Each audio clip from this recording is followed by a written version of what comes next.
Robots Radio. Games, lore, stories, community. Just press play.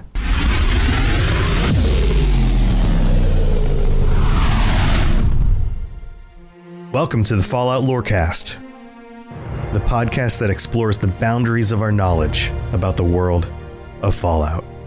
So I know that the title of this episode looks like clickbait. Fallout 5 will be the final Fallout game. And I mean that. I 100% mean it. And maybe not in a way that you are expecting. I'm not saying that I want Fallout 5 to be the last game that they make in the Fallout series ever. I'm not saying that.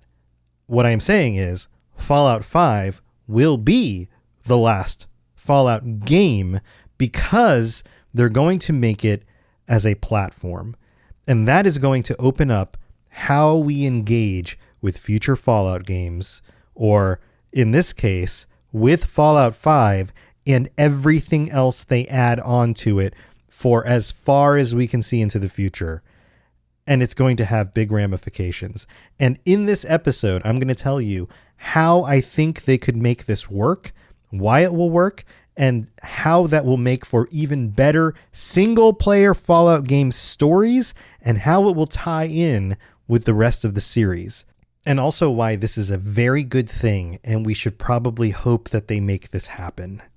So go with me on this journey. I hope you enjoy these ideas. Here we go. Before we get too deep, I want to preface something here.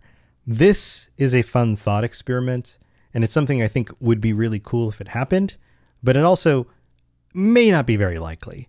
But I'm just going to pretend that it is, just for the sake of this thought experiment. So before we get into all the details about how Fallout 5 will work, what it might be about, and all of that, let me explain why I think they're going to move into a very new direction when it comes to future Fallout games. So Bethesda has previously stated that they did not expect Skyrim, of course, to do as well as it has, but that it has become a sort of platform for the fantasy roleplay experience.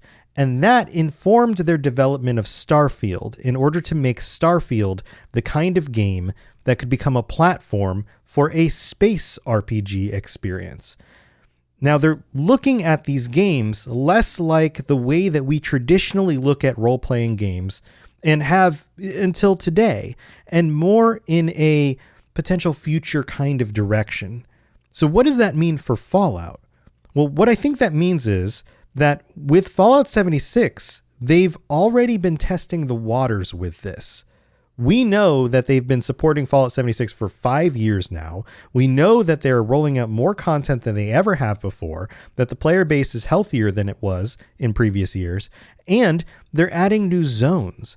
They're creating new content, new places to go, new stories, new endgame content, and they continue to tweak the gameplay and improve it. And yeah, they take for 2 steps forward, they take a step back. There's some bugs. They have to fix those bugs.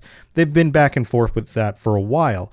But all of this is to say that the experience that they are gaining from doing this already sort of platform design for a multiplayer Fallout, and you add in the details about what they've learned by creating Starfield, and on top of that, the advancements that they've made from a technology standpoint with their game engine to be able to do these kinds of things, and you have a platform.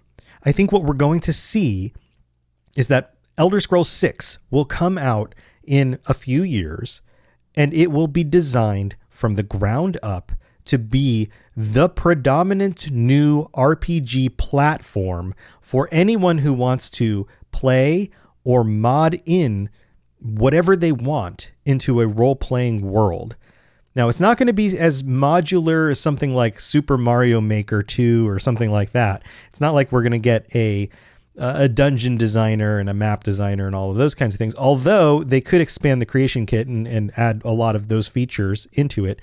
I'm not saying that won't happen, but what I am saying is that they're designing Elder Scrolls 6 to be something that will be iterated on and continued indefinitely into the future, which could mean that they never have to do an Elder Scrolls 7 because the story events that would be in Elder Scrolls 7 could simply be expanded into Elder Scrolls 6.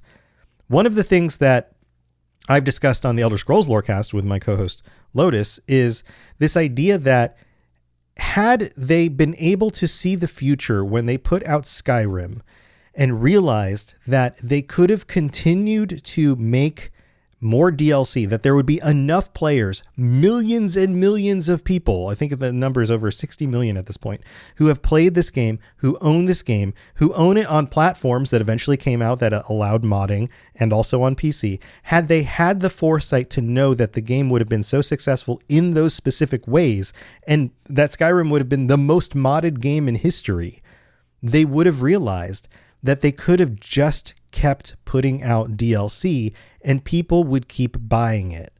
But instead, they put out the total number of DLC for Skyrim and the total number of DLC for Fallout 4, just like every other publisher does. You put out the main game, you plan a certain number of DLC, you ship those DLC over the next few years, and then you move on to the next game because technology is moving quickly. Well, guess what isn't developing as fast anymore? And it's not that we aren't having advancements in technology. It's that the jumps are smaller.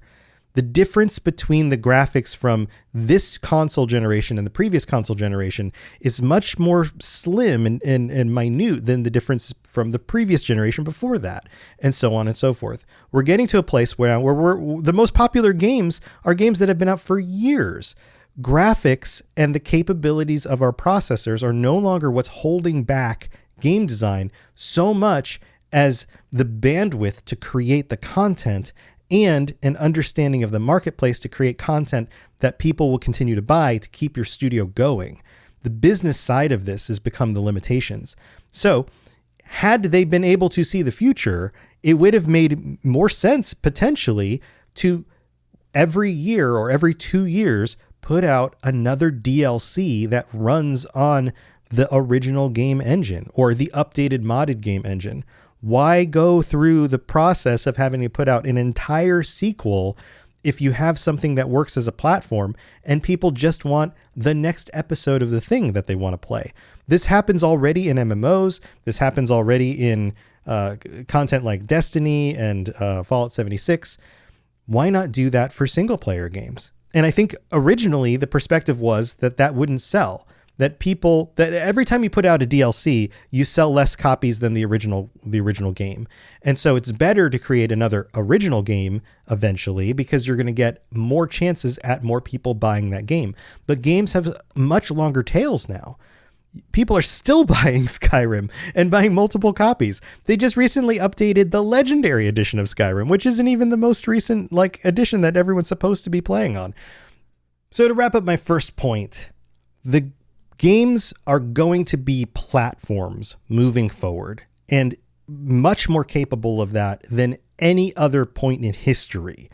By the time we get Elder Scrolls 6, it will firmly be designed for a platform and they will vet it. They will test it. They will figure this out.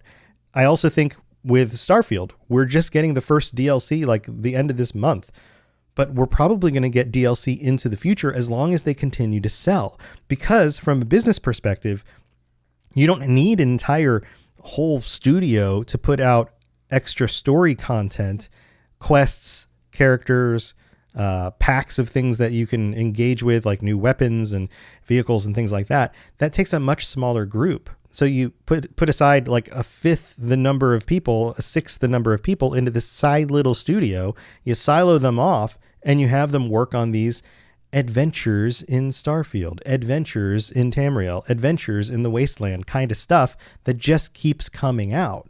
It's part of where they're also going with the Creation Club stuff. They've set it up in a way that modders can do this sort of thing. And if it's lucrative for modders to do it because people can buy this through the Creation Club, again, using the games as a platform, then it makes sense for Bethesda to set aside groups to do this as well for story content. So where does this go in the perspective of Fallout 5? Well, here's where I think it goes. Fallout 5, when it gets released, will look like an expansion to Fallout and the Fallout series. It'll look like a continuation of the franchise after the events of Fallout 4 and the TV show. We're going to get a story bit. We're going to get new characters, new companions, maybe new building options. There's going to be a whole lot of new content. We're going to get a new zone, lots of new stuff, just like any other Fallout. But in this case, things will be different. It will play out differently. It will still be a single player game because we have multiplayer Fallout. So people are going to want a single player Fallout. It will still function in a lot of ways like the previous games. But it will create a setup so that that story can continue to be added onto, and not just in ways like previous DLCs have. A traditional setup for DLC is usually either content that gets added into the map that's already existing. So think of like Automaton, right? Like that stuff happens in the main world map where you already were. You now start to see robots marching around. You get this new dungeon area because it's part of the quest line, all of that kind of stuff, right? Then you also have variations of this where you get new features that can be used anywhere, like expansions for being able to build bases and things like that. But then you also have the side content version of this, Nuka World or Far Harbor, where you move from the main map into a new tiny map. It's kind of a much smaller place, and you go on these adventures in this little tiny map, but it gives you an opportunity to see some different settings, meet some different characters, go through different buildings that you haven't been through before, explore new dungeons, those kinds of things. And that content is set off to the side. And Nuka World's actually very big, but it's not as big as the entire map, right? Now picture this. Fallout 5 comes out with a solid, huge main game, main world, all of that stuff. And then we're told 2 years from now, we will have an expansion. And it's not just a traditional expansion. It's not just this little side zone or new functionality for some of the fun little gameplay quirks that they've added in. Although they will still be doing those, you will have a specific group in the studio who have been working on, before Fallout 5 even came out, using that same engine, once the engine is stabilized and good for designing this specific game, to design another world space, another story that is similar in size to the base game. And they'll shoot for 2 to 3 years out. Not the 5 to 6 years from like one main game to another, not the 10 years plus between actual games in that series. No, they will be shooting for 2 to 3 years in order to bridge that gap. Now think about it.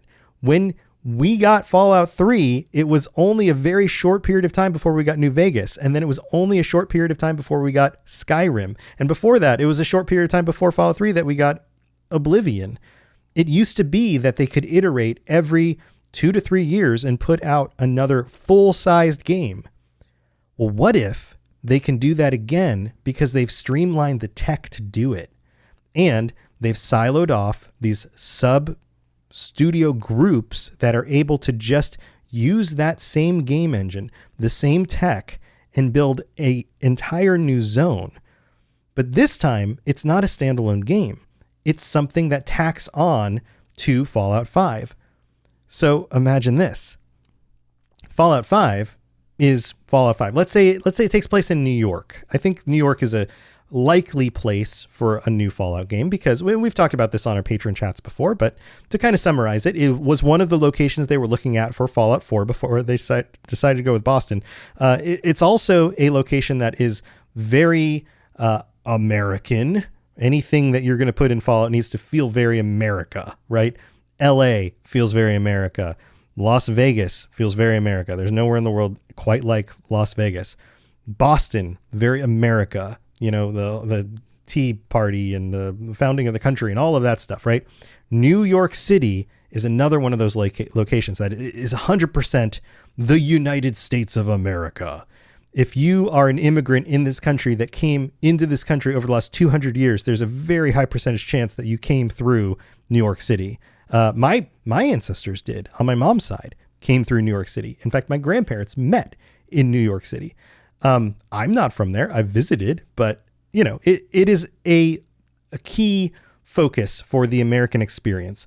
On top of that, it's a wonderful location for verticality because you have buildings that go up, and sure, a lot of those buildings will have been nuked. And so you're going to have lots of rubble, lots of stuff to dig around in, but also lots of underground stuff, subways and tunnels and all sorts of things. And it's a big map. You could take Manhattan and do a whole section of Manhattan. And then you also have the park in the middle, right? Like you have this big park area where you might have wild animals and zoo animals that escaped or whatever. There is so much opportunity to take that as a setting and make it work for something like Fallout 5. On top of that, if you have a group like the Enclave coming back, and I don't know why I said Enclave instead of Enclave, that might be a good location as well.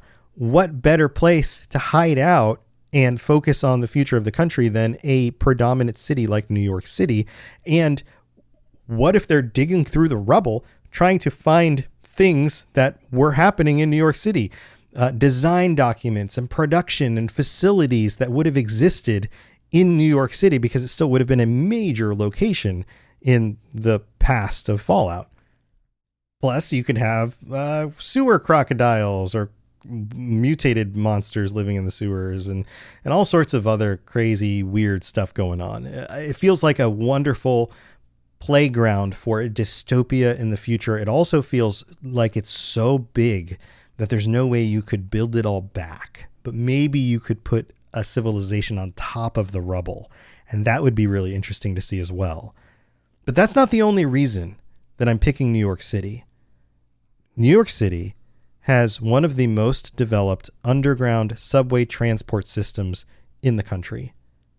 What if we find out, and this is going out on a limb, this is a crazy idea, I've never heard anybody bring this up before, but what if in the future of our world, in the past of the Fallout world, before the bombs dropped, in America, urban sprawl and transportation from cars and even regular trains and things like that was becoming a problem.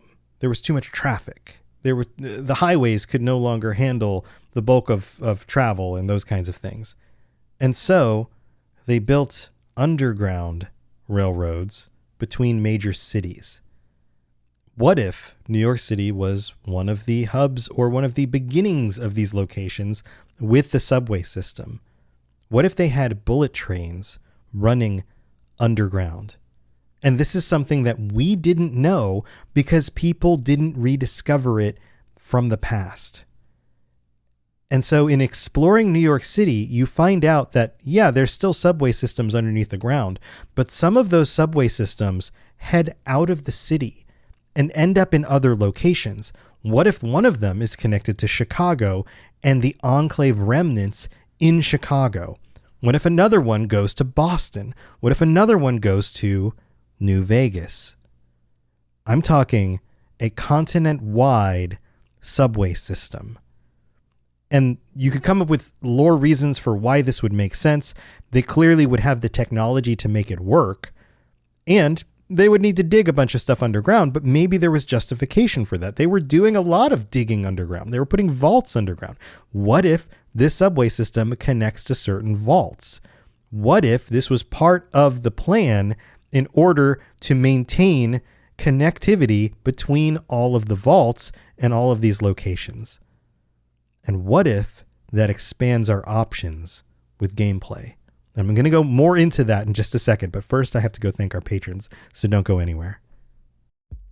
It's time for that spring reset. I'm taking a look at everything in my closet and figuring out that, oh no, this absolutely needs to go. And it's about time I replace things so that my clothes aren't older than my 15-year-old. Now you might think that they lasted that long because they were well made, but no, they're in terrible condition.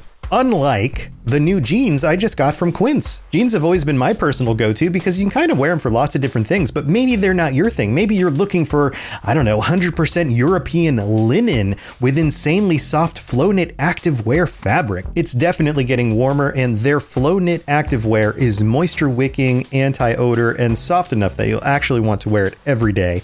So pick out what you want. you can't go wrong because they have prices 50 to 60% less than similar brands. And like I said before, they are high quality. I continue to wear their clothes all the time, and I know that these new jeans are going to last me a lot better than the other things in my wardrobe. And on top of it, they look great. They're so comfortable. And I spent just as much on the jeans that I am now cleaning out of my wardrobe. So if you're looking for something better, just all around better, go check out Quince. So go do it right now. Refresh your wardrobe with Quince. Go to quince.com/falloutlore for free shipping and 365-day returns. Now available in Canada too. Go to quince.com/falloutlore for free shipping and 365-day returns. Quince.com/falloutlore. Hello there, old chap. Good to see another of General Atomic's finest, still eager to serve. All right, welcome to the middle of the show. This is where I get to thank our patrons. Also, thank you for tuning into this slightly different episode. I usually don't do these kind of rambling thought experiment kind of posts on this feed, but I thought it would be fun and something for all of you to discuss. And please feel free to chime in on the Discord or underneath this post on the Patreon if you're a patron. Let me know your thoughts about this episode and content like this and some of these ideas. I know some of them are a little bit out there. That's kind of the point, is they are a little bit out there, and it may or may not happen. So let me know your thoughts on that.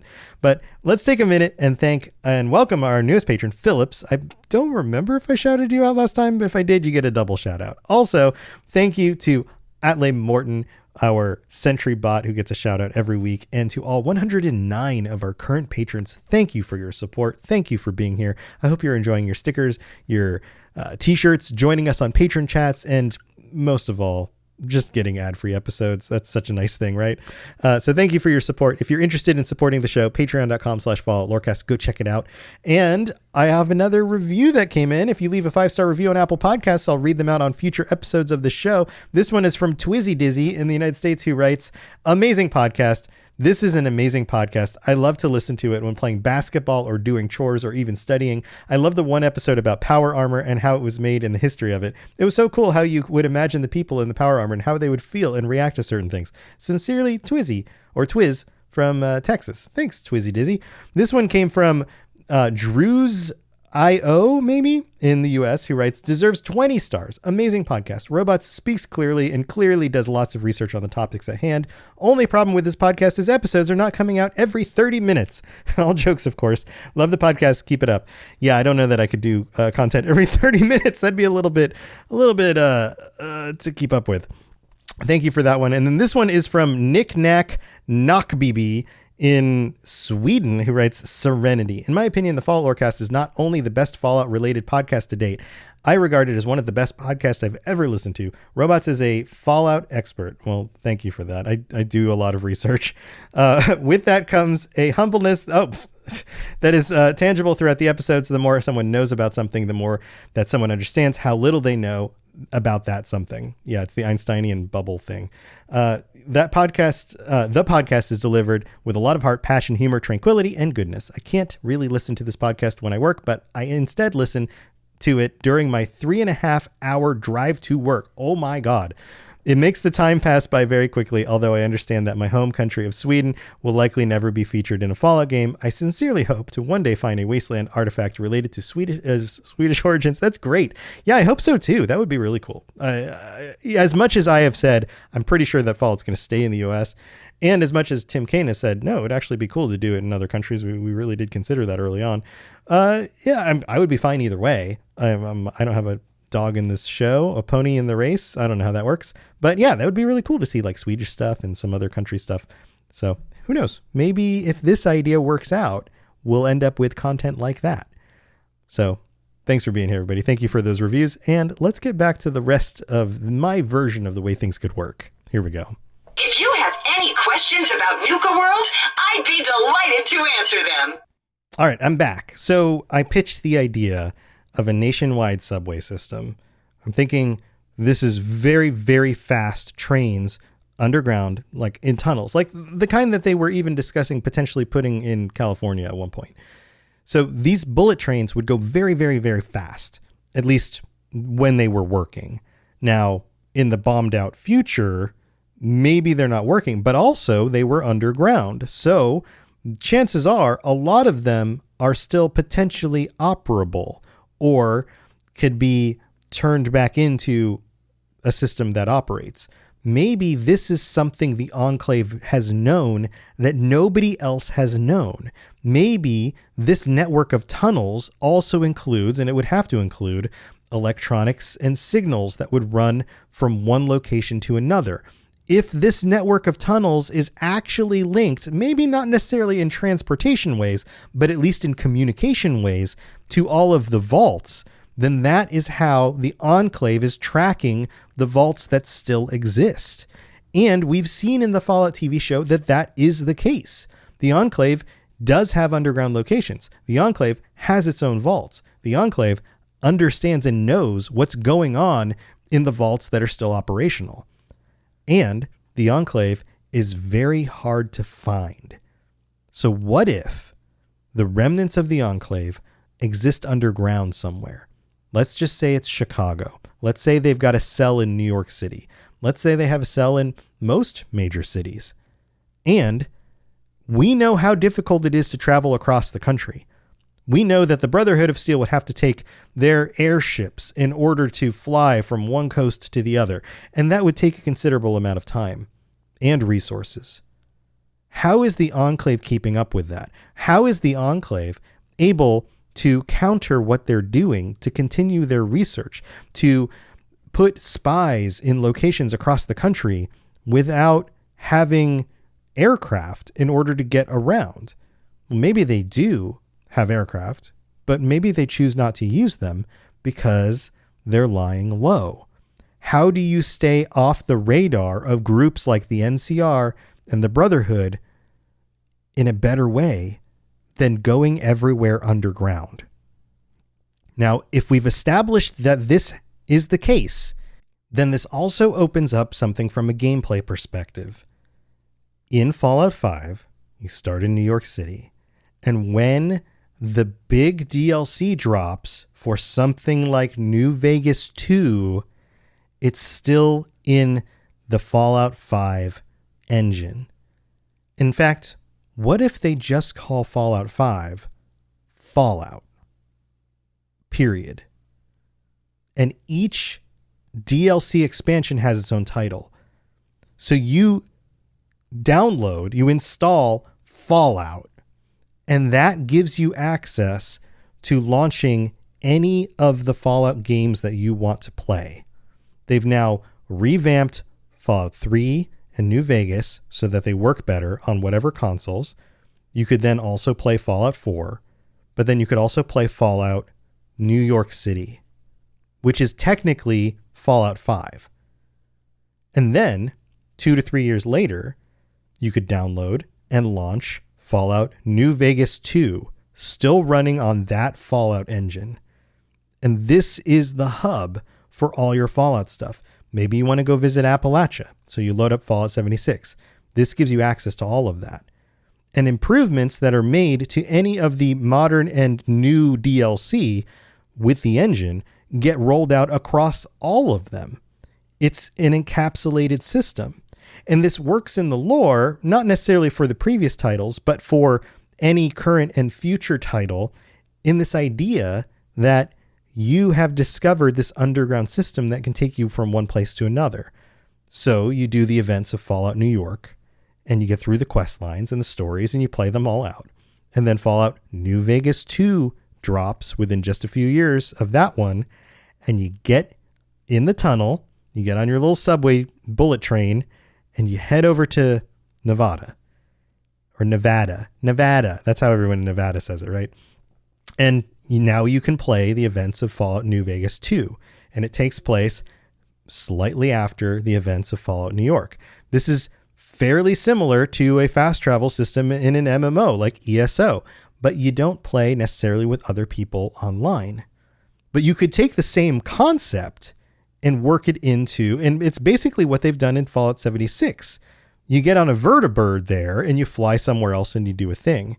So what if Fallout 76 is the vertibird version of this, which it seems to be becoming, and maybe they continue to expand that map out, but maybe also they continue to have other places you can go. I'm kind of two minds on that. I think they'll probably continue expanding the map out rather than creating new sub locations, because that seems more popular with that. But for a single player game, I think actually having new locations that are the same size as a brand new game that roll out faster, because you don't have to reinvent the game engine, or at least retool the game engine every time you're going to roll something out. You could have multiple sub studios who are all working on quest lines and characters and things like that in order to roll out that content. And so now we get a New Vegas 2. Maybe we go over there. Maybe we get a Fallout Chicago. We find out what happens to the rest of the Enclave. Maybe we even start expanding beyond that. Maybe we get a Fallout in Canada or in Mexico. Or what if we find out that at some point the Enclave has perfected teleportation technology like we've seen in the Institute, and all of a sudden we can travel further distances. We can go to China or Europe or wherever. And this becomes something that we can experience or use to experience, a platform that we can use to see the full extent of the Fallout universe over a period of time where every so many years they drop a new major DLC. And on top of that, Creation Club still works, so people can mod in other locations. And you'll know that that is a player-made mod, and it's maybe not an official product, but it could be as fun as playing something like Fallout London, but designed in a game engine that supports that. The amount of hoops they had to jump through to get Fallout London to work on the Fallout 4 engine is incredible. There's so much work that was involved, to the point where when Fallout 4 had an update that ruined their plans and they had to push back the launch of the game, and they even had to back mod the game to a previous version. Like, what if Fallout 5, you don't have to do that? What if it is so mod friendly that you could just build out your own DLC in a new place? And it has the capability of adding in different characters, different classifications of enemies, different types of weapons. As long as you can mod it in, the game engine is now robust enough for that to work. I don't know. These are some crazy ideas, but it seems like maybe gaming is going in this direction, especially when it comes to single player RPGs and giving people more of the content that they want. Let me know your thoughts. This might be crazy. This might be nuts. And maybe I'm anticipating too much. Maybe this specific scenario will never happen. But what if it did? To plug into everything else we're doing, check out robotsradio.net. Reach out to me on Twitter at robots_radio. Check out the Robots Radio Rocket Club, where you can join me and a bunch of our other creators creating your podcast, starting a new podcast, or helping your current podcast grow. There's more information about that on robotsradio.net as well. And you can always talk with us and the entire community, over 2,000 people on the Robots Radio Discord. Come join us. We'd love to chat with you. See you guys next time.